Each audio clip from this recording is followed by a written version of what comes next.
E vamos falar agora de quê? De uma das consequências da crise de 29. Alguns de vocês podem tentar me arguir da seguinte forma. Professor, mas os regimes totalitários começaram lá na Itália, em 1922. Pois é, gente. A ideia do regime alemão, do regime italiano, né, do fascismo, é uma ideia interessante. Começa, de fato, em 1922, com a ascensão do Mussolini, né? Porém, ele ganha um grande boom com a crise de 29. Por quê? Se ele ainda era só uma promessa em 1922, em 1929 ele de fato virou realidade. 29, 30, 31, 30, inclusive aqui no Brasil, né? O regime totalitário se tornou uma válvula de escape para a crise econômica de 1929. Anderson, e por quê? Porque o regime totalitário ele traz um capitalismo de Estado, né? Como assim antes capitalismo de Estado, mano? Capitalismo é capitalismo. Não, gente. Vamos lá. Eu quero muito que vocês aprendam isso aqui, tá? Quando a gente pensar nos regimes totalitários, a gente vai entender que o regime totalitário, primeiro, ele preza pelo capitalismo de Estado. O que é, Anderson? Um capitalismo de Estado. O capitalismo de Estado, ele é nada mais, nada menos de que um Estado que controla a economia. Ou seja, ele é um controlador da economia. Nesse caso aqui, ele é um Estado que você pode investir, que provavelmente seu dinheiro vai ter retorno de garantia dele. Os burgueses adoravam esse Estado aqui. Ou vocês acham que a Alemanha, que a Itália, o próprio Brasil conseguiu investidor na época desses governos? Por quê? A galera tinha retorno garantido, né? Vamos lá assistir a lista de Schindler. Schindler era um investidor da Alemanha. Então, eles gostam porque é um capitalismo de Estado. E capitalismo de Estado controla a economia. E tem mais, né? O capitalismo de Estado, ele desenvolve. Ele também é desenvolvedor. Ou seja, ele traz processos de desenvolvimento. E aí eu quero chamar a atenção para vocês, né?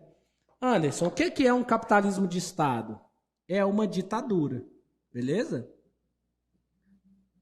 É uma ditadura. Normalmente uma ditadura política e econômica. Só para a gente ficar aqui na primeira definição, que é essa definição de capitalismo de Estado, tá? Bom, vamos continuar. Anderson, mas um regime totalitário, ele se constrói dentro de quais características? Se a gente fosse pensar nas características do regime totalitário, nós teríamos aqui várias, né? Uma lista. Primeira característica do regime totalitário. Entender o que é totalitário. Totalitário. Regime totalitário, ele é um regime de Estado. Quer dizer que tudo o que acontece é determinado em função do Estado. Por exemplo, totalitarismo alemão, totalitarismo italiano, totalitarismo Vargas, totalitarismo no Japão, totalitarismo em Portugal, totalitarismo na Espanha. É o Estado que determina o regime totalitário.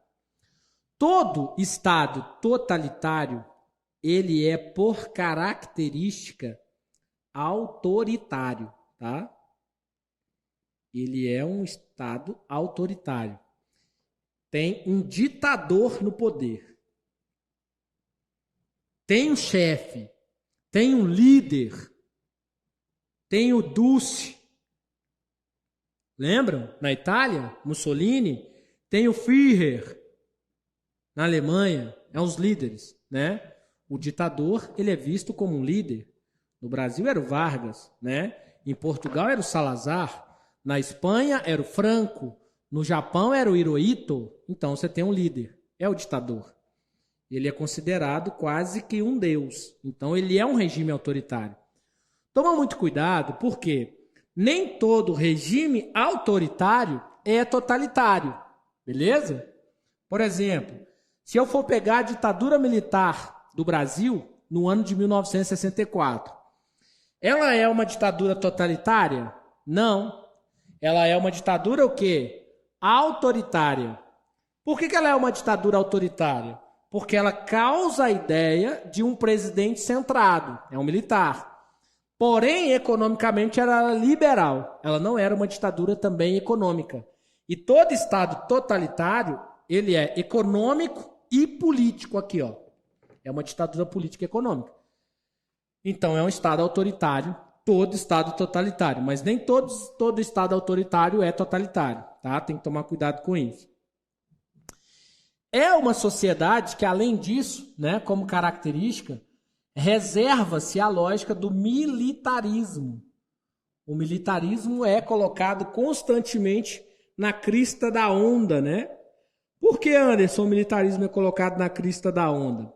Porque através do militarismo, você consegue criar duas coisas. O nacionalismo, que também é uma característica marcante demais, e esse nacionalismo não é qualquer um, ele é um nacionalismo exacerbado. E junto com isso, o militarismo também tem uma prática política. E essa prática política ela tem a ver com a ideia de expansão. Ou seja, tem uma busca aqui, ó, da expansão territorial. Lembra do espaço vital do Hitler, né? Ou seja, a expansão do território, ela se torna algo palpável, ou a expansão territorial aqui, né? Ela se torna algo que é funcional no Estado autoritário, puxando aí para essa lógica do militarismo. Todo regime totalitário tem um governo centralizado, que é a ideia colocada ali na figura do líder. Então, você tem que ter um governo centralizado. Todo governo totalitário tem uma propaganda governamental. Ou seja, tem alguém que fica falando o tempo inteiro do governo. Hoje nós temos as fake news, né? Que são muito utilizadas aí, né? Então aqui nós temos a propaganda governamental. Beleza? É um Estado totalitário, né? Ele usa da propaganda para manter o presidente ou para manter a pessoa em voga. Essa propaganda, ela é a responsável pelo culto ao líder. Ou seja, as pessoas adorarem determinadas figuras políticas justamente pela lógica da propaganda. Essa propaganda governamental também, ela pratica o que nós chamamos de censura, né? Ela não deixa tudo acontecer nos meios de comunicação. Ela faz censura aos meios de comunicação.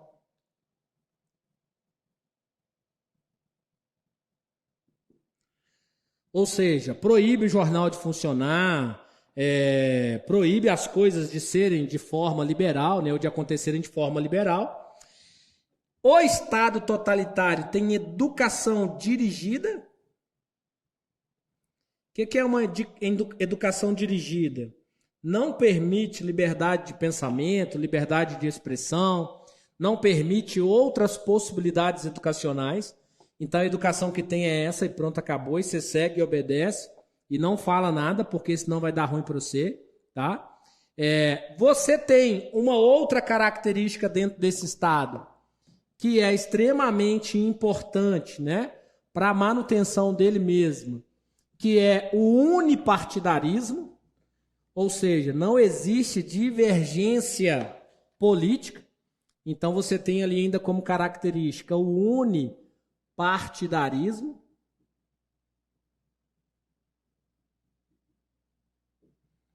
O que é um unipartidarismo, Anderson? Um único partido político, né? Alguém que direciona aí todo o processo. Além disso, essa sociedade é antiliberal e antidemocrática.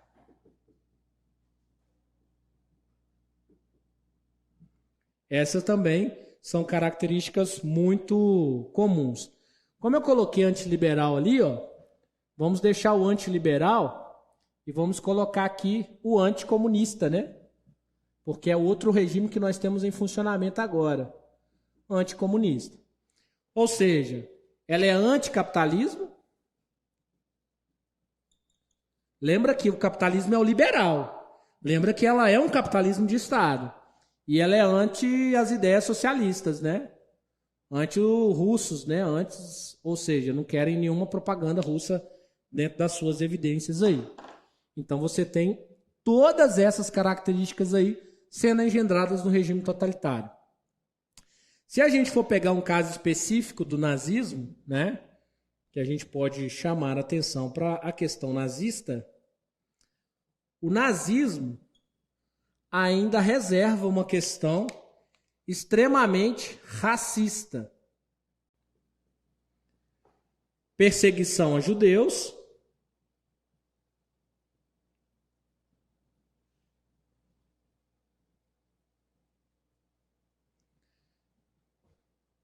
perseguição aos negros, perseguição a homossexuais, né, a qualquer minoria. Sociedade extremamente racista. Os nazistas, né, eles se colocaram antissemitistas.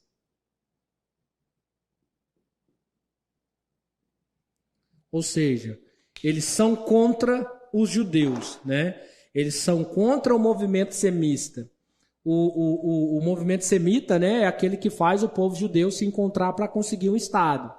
Nessa época na Europa, né, já existia já a declaração de Graco-Babeuf, Arthur Babeuf, né, ele... Não é Arthur Babeuf não, gente, é Arthur Babeuf. O Arthur Babeuf falou que o povo judeu, né, tinha a história deles, né, toda no mundo islâmico, então eles tinham que conseguir fazer seu Estado lá. Então é um povo antissemitista, né? Os judeus não, os arianos. E aí eles vão usar esse antissemitista aqui, a gente sabe para um motivo, né? A gente sabe que o antissemitista aqui na Alemanha, ele tem a ver com dinheiro, com grana, tem a ver com a possibilidade de usar o dinheiro dos judeus, principalmente para fazer crescer aí a lógica econômica da Alemanha. Tranquilo? Bom, eu estou tentando lembrar o nome do Arthur aqui, não é Arthur Babeuf, tem um outro nome. Eu vou lembrar e em breve eu falo para vocês. Mas o movimento antissemita é contra os judeus principalmente. E aí tem muita gente que fala um monte de coisa, né, nesse respeito aqui. Sobre os regimes em si, sobre a lógica de utilização dos regimes, a gente vai falar no outro vídeo. Mas é importante demais vocês terem as características, porque elas são mensuradas em prova, tá bom? Então no próximo vídeo a gente fala um pouquinho sobre o caso alemão, o caso italiano, né, o próprio caso brasileiro, Portugal, Espanha, enfim. Até lá.